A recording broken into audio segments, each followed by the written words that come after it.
மனிதருள் புனிதர் பசிபிகஸ்.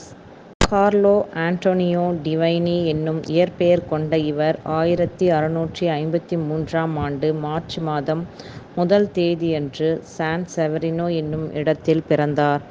Antonio Mario டிவைனி இவரது தந்தையாவார். இவரது தாயாரின் பெயர் மரியேஞ்சலா ப்ரூனி ஆகும்.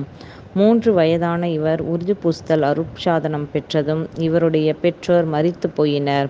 கி.பி. 1670ஆம் ஆண்டு டிசம்பர் மாதம் வரை இவர் மிகுந்த கஷ்டங்கள் அனுபவித்தார்.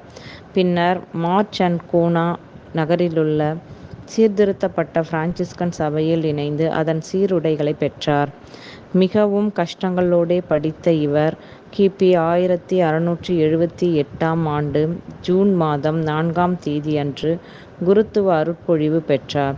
1680ஆம் ஆண்டு முதல் 1683ஆம் ஆண்டு வரையான காலத்தில் தமது சபையின் புதிய உறுப்பினர்களுக்கு தத்துவ பாடம் கற்பிக்கும் பேராசிரியர் பணியாற்றினார்.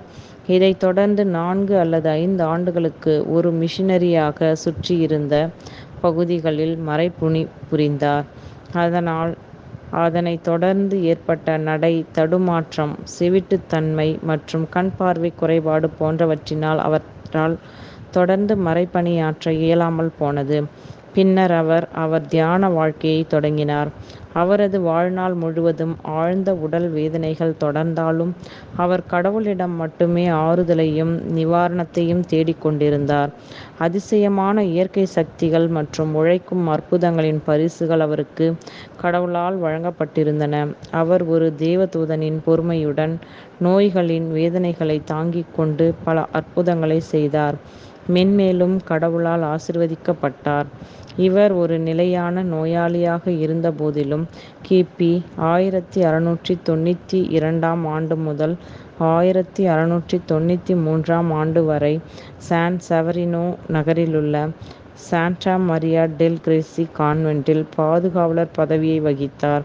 பின்னர் அங்கேயே கி.பி. 1721ஆம் ஆண்டு செப்டம்பர் மாதம் 24ஆம் நாளன்று மரித்தார்.